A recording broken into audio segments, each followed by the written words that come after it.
Kalian bingung bagaimana sih cara untuk mengurus SKL? Nah, cara ataupun syarat pengurusan SKL, surat keterangan lulus, bisa banget untuk kalian simak video selengkapnya berikut ini.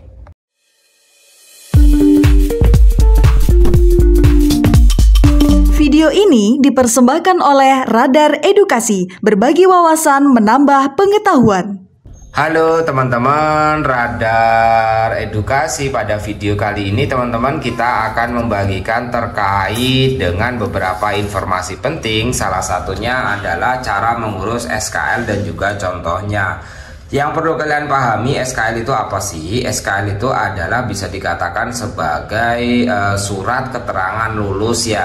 Nah, surat keterangan lulus ini biasanya dari jenjang pendidikan, misalnya SD, SMP, SMA, atau SMK, ataupun perguruan tinggi. Artinya pembuatan SKL ini dilakukan sebelum ijazah itu terbit. Nah, cara mengurus surat keterangan lulus, proses pengurusan SKL sepenuhnya menjadi wewenang dan tanggung jawab institusi pendidikan tempat teman-teman menempuh pendidikan, sekolah ataupun kampus. Dan teman-teman tidak perlu mengurusnya di instansi pemerintah lainnya, intinya seperti itu.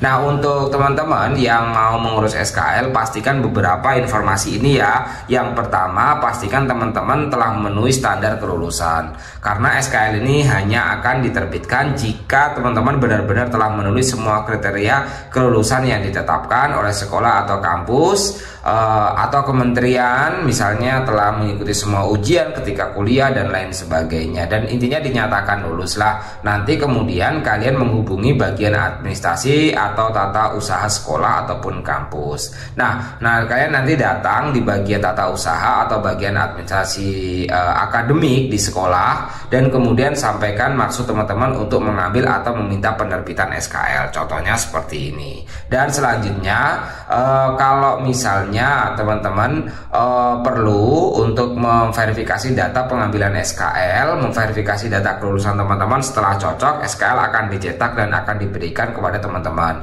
SKL ini biasanya ditandatangani oleh kepala sekolah, atau kalau di kampus itu ada rektor atau dekan, dan dibubuhkan stempel resmi institusi. Nah, biaya pengurusan SKL ini biasanya gratis, bagian dari pelayanan administrasi yang diberikan institusi pendidikan atau lulusan.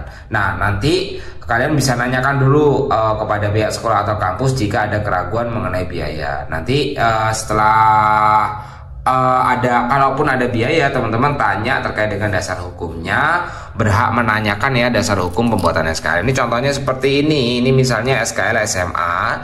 Jadi di bagian ini ada keterangan lulus, nilai, dan ada tanda tangan dari kepala sekolah. Nah, ini merupakan salah satu informasi yang diperlukan terkait dengan cara mengurus dan contoh surat keterangan lulus atau SKL-nya. Melalui video ini tentu saja diharapkan dapat berguna ya bagi kalian semuanya terkait dengan cara atau contohnya untuk mengurus SKL. Terima kasih teman-teman telah menonton. Jangan lupa like, share, dan komen ya. Bye-bye.